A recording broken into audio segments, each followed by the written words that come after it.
Hello and welcome to Caregivers First, the show brought to you by SCAN, the Social Communities Activities Network, the nonprofit agency dedicated to helping active adults stay informed, empowered, and inspired. My name is Lavelle Jones, and I'm the host of Caregivers First. I'm so excited about today's show, so let's begin. An annual physical exam helps us keep track of our overall health. Our doctors may do lab tests and screenings, so we should know our lab results or numbers and what they mean. However, numbers are not the only measure of our health. There are many other variables and factors for every individual. Today, we're going to address some of those considerations. The topic of today's show is Take Charge of Your Health, Know Your Numbers. Joining me is Dr. Amita Adani, an accomplished healthcare practitioner and educator. Dr. Amita Avadani is an associate professor and specialty director of the Postmaster's Doctor of Nursing Practice Executive Model Program at Rutgers University School of Nursing in Newark. She is a fellow of the American Association of Nurse Practitioners and American College of Critical Care Medicine. She practices as a critical care advanced practice nurse at St. Peter's University Hospital, the Adult ICU, where she also serves on the Institute Review Board, the Electronic Health Record Advisory Council, and the Ethics Committee. Dr. Avandani currently serves on the American Lung Association Board and the New Jersey Governor's Task Force for COPD. Her presentations have been made to various organizations, and her research interests include critical care, end-of-life care, infectious diseases, nursing education, and quality of work life. Doctor, thank you so much for being here. Welcome to the show. Thank you so much. I appreciate the opportunity to come and speak with you today. Wonderful. Thank you for taking the time. Our conversation today is all about taking charge of our health. So I want to start with the basics. Mm-hmm. Please explain to us what we mean when we say take charge of our health, and how do we go about doing that? So it's a complex phenomena to say take charge of your health. To me, take charge of your health means we want to be in control, meaning that we want to know what's going on with our health. How do we take charge of our health? As human beings, we always want to be in control and we want to be in charge. But health is a complicated matter. And when I say health, I mean physical health and psychological health, because we often talk about our physical health, and we talk about, the blood pressure, the blood glucose, all those things, but we often forget that actually mental health is more important to us than the physical health. Mental health, I see that as a driver of physical health, per se. Do you think that we as individuals in general pay more attention to the physical than the mental health? I believe so. A lot of that is because, as your show title is Know Your Numbers. We all want to know our numbers. But do we ever say, I want to know what my mental health is today? We do not. And there are actually not really big numbers that can tell us that, your mental health is from scale of 1 to 10. Yes. That's where it is. We don't. So this is why I believe while we want to take care of physical health, it is important to take control of our mind. And when we do that, we are able to control, and as we talk about it further, we are able to control a lot of the numbers that we talk about. So it's really important for us to take charge of both of those, and these two are so intertwined, because how I feel mentally is going to really drive me to what I'm going to do with my physical health. Let me just follow up on that a moment. Let's say depression is a mental health issue. Can depression have an impact on physical health as well? Absolutely. So when we are depressed, we are likely not to pay attention to ourselves. We may have poor image of our own, low self-worth, which is going to make us not take care of our own health, you know? I see. So that's really important to know, that if we're not feeling very energetic about Yes. something, we're not going to do. And actually, by taking control of your health and by controlling some of those numbers, such as, you know, exercising and controlling your weight and all that, can control the numbers such as blood pressure, your blood sugar, and all those. So that's really important. Okay, thank you for bringing that point about the connection between the mental and physical health, because I think that's a point that we very often overlook. Let's talk about some specifics, if we could. Sure. And let's focus on physical health for the moment. There are ways that we can get indications of our physical health, and those things are called markers, if I'm not mistaken.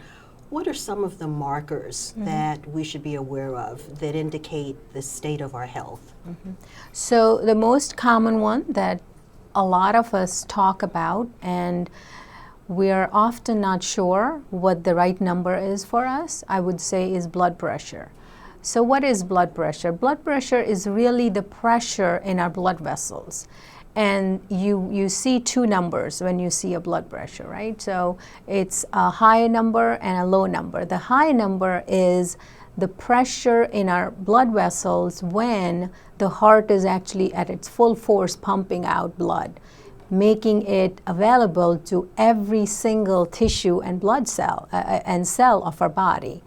So that pumping action is critical. The second one is the diastolic blood pressure, as we call it. The first one was systolic, is when the heart is actually resting. So the blood vessels the heart is getting ready to pump again. So during that time, there is a blood pressure that's lower, obviously because the heart is resting at that time. So there's a lot of filling going on of the heart from the body. So the blood with less oxygen, which our cells have used, is coming back to the heart, and then it's going to be pumped again. So those are the two numbers. So when we say pressure, we really mean, you know, tightening of those blood vessels to pump it out, to propel it forward. So as I show you with my hand, tightening. So the blood vessels are really trying to push it forward. So that's the pressure I'm talking about when I say blood pressure. Thank you so much. Do you know, I did not know what the two different numbers meant. So it's essentially, the numbers essentially reflect the heart when it's pumping at full speed and when it's at rest, the high and the low numbers. Is there a range of, preferred blood pressure numbers? Yes, so there are guidelines on that. American Heart Association actually recommends that we maintain our blood pressure from 120 to systolic at around 120, less than 120 actually, and the diastolic at 80. However, if there is someone who has had a very high blood pressure all their life, right? So they didn't check their blood pressure, and suddenly now we go for a physical exam, because when we are younger, we think we're not going to have any problems, right? Yes. So then I go in to get an exam done, and I find out that my blood pressure is 180 over 100. It would not be a good idea for me to drop it down to 120 right away. Because it would not. Okay. It would not. You want it to come down slowly, because remember, your blood vessels are used to pumping it so hard and they're so tight. So from being high this whole time, and now you drop it, so what's going to happen is, with that is going to drop the circulation to those organs and those blood little tiny cells even in our toes. So that's important, to drop it slowly.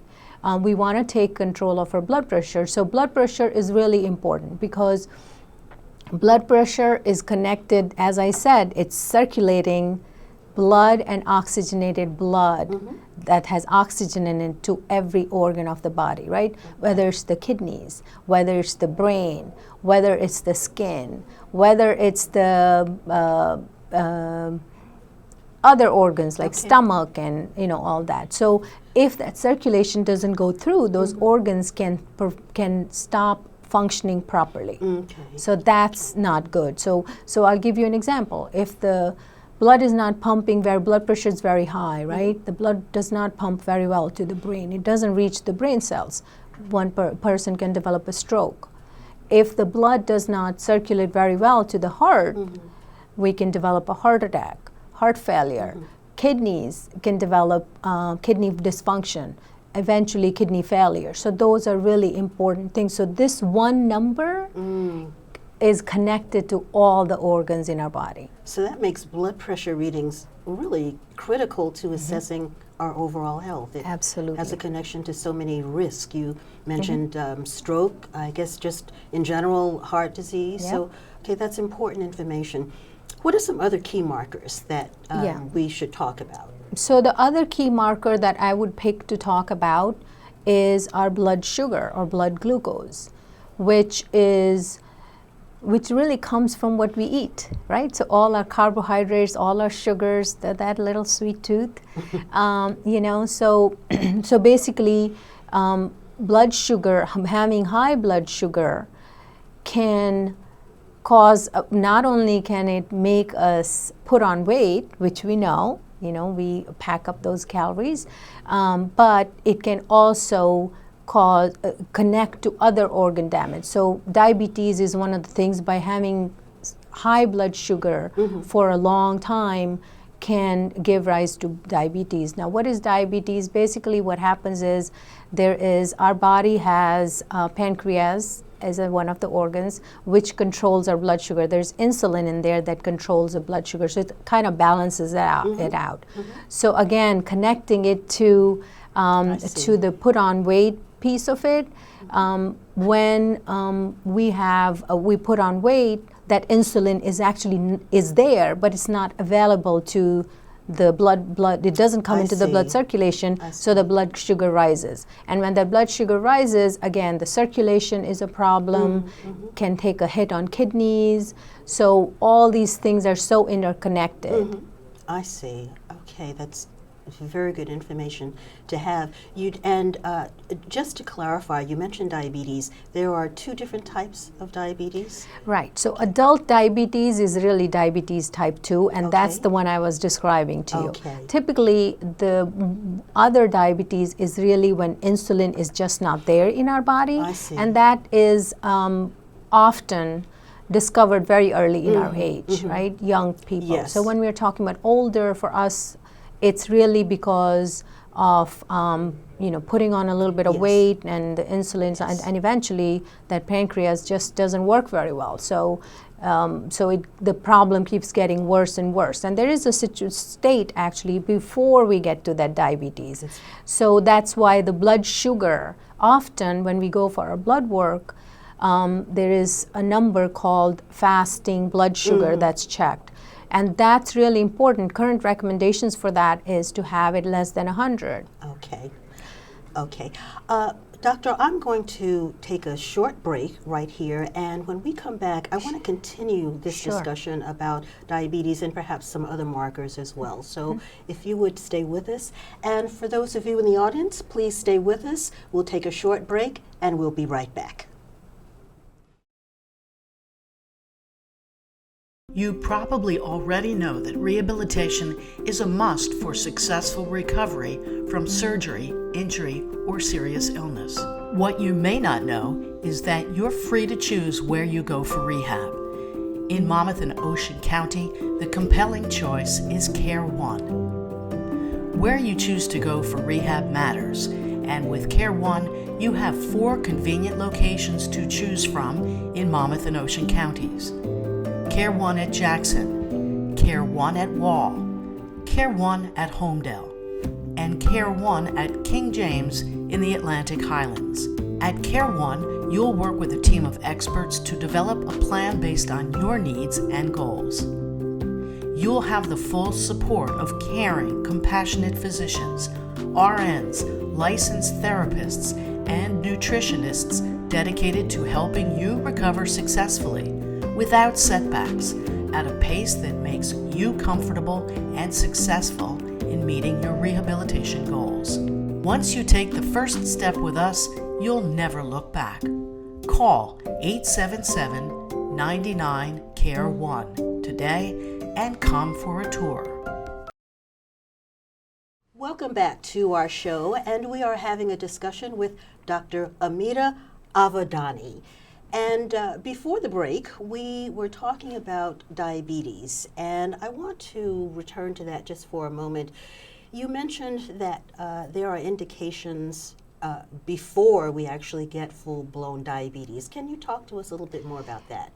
Yes. So that's really important because before we get diabetes, we get something called pre-diabetes. And pre-diabetes is really where the blood sugar is a little bit high, but we haven't gotten to the diabetes stage yet. So it's a little bit of diabetes, I should say, like we're getting there. And if we control it there, it's so much easier than waiting for it to become diabetes and start taking effect on our body organs. So that's really important to take control of.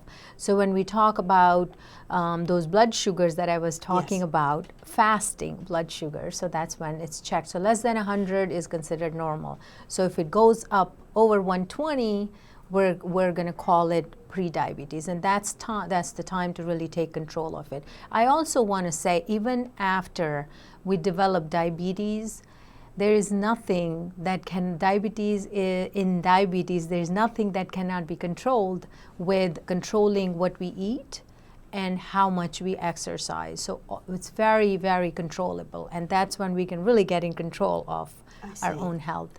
Okay. So there is a third marker that we were going to talk about, which is also tied to all these, is our cholesterol. And often very, very confusing. There is so much more to cholesterol than just those two numbers. Actually, I should say three numbers that everybody looks at. One of them is total cholesterol. It doesn't tell us a whole lot because there are components of the cholesterol that are good and they're bad. So when we look at our numbers, there is a LDL and there's HDL. Those are the numbers that show up. I'm familiar with those numbers, but I'm not exactly sure what's good and what's not. Yeah. So just briefly, LDL is the bad cholesterol. Okay. So it's all the bad food that we eat when we indulge into, eating all the sweets and fatty foods and all that. HDL is the good cholesterol, and we can actually get rid of some of the LDL by increasing our HDL. How do you get HDL? There are some very healthy foods, and there is exercise that we could do that would control our HDL. And I really want to emphasize the importance of, when we say take control, take control of your health, take control of your mind, exercise, and that actually can not only control our blood pressure, it can control our blood sugar, it can control our cholesterol. So all these things are so intertwined that it's really important that we are paying attention to all those components of it. Now, when you say take control and take charge, exactly how would we do that? I know that we can exercise, but for example, let's say that we have an exam and it turns out that we are in a pre-diabetes phase. How do we take control at that point? Do we work with our physician to get on medication, or what is the protocol there? Yeah, and that's really important. There's so much of information out there that you could go to Professor Google and get a lot of information, and I don't mean that in a bad way. All that information is good information, but it's very hard for someone who did not go through healthcare education to understand what those things mean. So really bringing those numbers, whatever you're going to do about it, exercise is something that, if I haven't exercised all my life, I might have to get some EKG done before I say, okay, I can go exercise for an hour. Oh, and why would you do that? Because our body is not used to doing that. body gets deconditioned if we haven't exercised in a long time. So it's really important, even though the recommendations for exercise may be 150 minutes per week, we don't want to start there.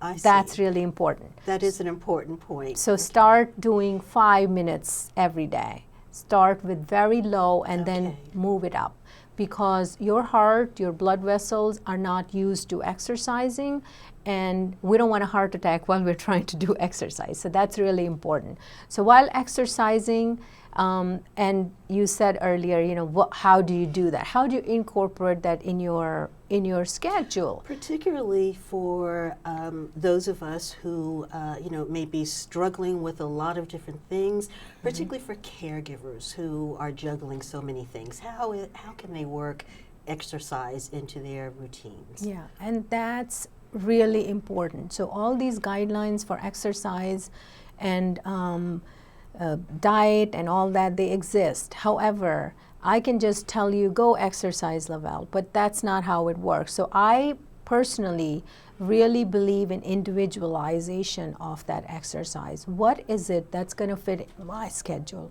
So for example, I'm very busy, right? I work a lot, I do a lot of extracurricular stuff, and so how do I build that in my schedule? And same thing would happen with the caregivers, right? So you have a loved one to take care of, you have a family to take care of, you got to go to work. So putting all those things together, it seems a little overwhelming. It does. However, my recommendation is do what you can do. So how I build it into my busy schedule, and I recommend that for anybody that's interested in doing that, is find a time that would work best for you. So if you have your parents or someone you're taking care of, they wake up a little bit later, right? You got to go to work at 8 o'clock. You got to build that 10-15 minutes in the morning. So wake up that 10 minutes early, and that's kind of what I do. If I have to leave home at 6:30 in the morning, I'm out of bed at 5 a.m. because I got to exercise for half an hour. So those things work. And honestly, starting the day right, whether it's 5 minutes of exercise, 10 minutes of exercise, we should give ourselves credit for what we can do. And it's really important for those who are really busy to really incentivize yourself. Okay, I exercise for 5 minutes. Next day, let's do 10 minutes, and eventually build it up to that 30 minutes that if you want to do that. Always, doing what your body can tolerate. Listen to your body, tells you what it can or cannot tolerate. So that's really important. I thank you for those suggestions, because I think they're inspirational for those of us, again, who are constantly trying to find the time to do it. And I think we should remind ourselves we don't have to start out with 45 minutes of exercise a day, that we can build to it. And I think the term you used was individualize our exercise. Wonderful suggestions. And, I like the idea of, if I'm going to do 10 minutes of exercise a day, I'll just get up 10 minutes earlier. Or maybe I'll just stay up 10 minutes later during the evening if that works. So. And that's what individualization really works, whether it's early morning or late at night, whatever time that is. For some people, they have a 1 hour, half an hour break during lunch. Eat your lunch, save 10 minutes from there. You could walk for 10 minutes. And I really want to emphasize the importance of doing what you can do. It does not have to be that big. It doesn't have to be something that's going to overwhelm us right away. No, we don't want to get overwhelmed. So let's start slow and move it up. And this is how you take control of your mind, because you are doing, after you exercise, you're actually your motivation power has also gone up, because now you're feeling good about yourself. You're making good decisions about what you're going to eat and what else you're going to do with your life. So I think those are really important. So, by exercising, we're not only taking control of our mind, we're decreasing our stress. We're not just overwhelmed by looking at all this work that we must do. I think that's such an important point. Thank you so much for sharing that. I love the concept of just accomplishing something, it can be small, but it's an accomplishment, and we should take credit for our successes and let that motivate us to do Absolutely. more. It's a wonderful perspective. Thank you for sharing that. As we talk about controlling our health, are there any other things that we should share with our audience? We've talked about the blood pressure check and the blood sugar and the cholesterol. Are there any other markers that we should be aware of, either for physical or mental health? Yeah. So I would say sleep is really important, really balancing your sleep. Even though I said sleep 10 minutes less, it's really important to get good sleep. It's really quality sleep that matters, right? We are so charged with technology. It's really important to put all your phones away, your computers away while you're trying to take a nap. It really is important. And there's a lot of us, especially our younger generation, we see they're sleeping with their phones in their bed. Not good. So really having a quiet place where when you sleep, there's no disturbances, right? So getting that sleep is really important. And at the end of the day, it's really a balance of that physical exercise that's going to calm our mind down, and also sleep. So all these things, they work together. We can't look at each number in isolation, unfortunately. They all kind of work together. And when I say individualization, I said that earlier, that's key as well, because what's good for you may not be good for me. So those numbers have to be very individualized, and this is why your healthcare providers come into play. Yes. Really asking questions about that. So you're told your blood pressure is high. Blood pressure can be high for many reasons. If you stress me out right now, my blood pressure can go up. That doesn't mean I have hypertension. It's momentarily because I'm stressed out, it has gone up. So there are so many of those things as well. And this is why having someone who can really explain all these numbers to you as they come through is really important. Rather than, somebody told you, oh, you have high cholesterol, go to the internet and find this information, and that overwhelms us even more. And I think that's an important point I want to reemphasize, and that's the importance of healthcare professionals. We need to reach out to them and make sure that that's part of our controlling our health. We have just about 40 seconds left, and I wanted to give you an opportunity to share any other thoughts that you'd like to leave with us on taking charge of our health. Yeah, absolutely. I would say asking good questions. And since I'm a nurse practitioner, I would like to give a shout out to all my nurse practitioner colleagues there. And we have evidence to support that nurse practitioners do a great job of educating and really being a partner in your health. Wonderful. Doctor, you have been just a wonderful guest. You have given you. us tremendously valuable information. So thank you so much for taking the time to be with us. And I do hope that you'll come back and visit us again in the future. Thank you. Thank you. And I also want to thank our audience for joining us today. I hope that the information we discussed was relevant and useful to you. If it was, share it with your family, friends, and neighbors. It's been my pleasure to serve as your host today, and I do hope that you'll join us for the next edition of Caregivers First. Until then, take care.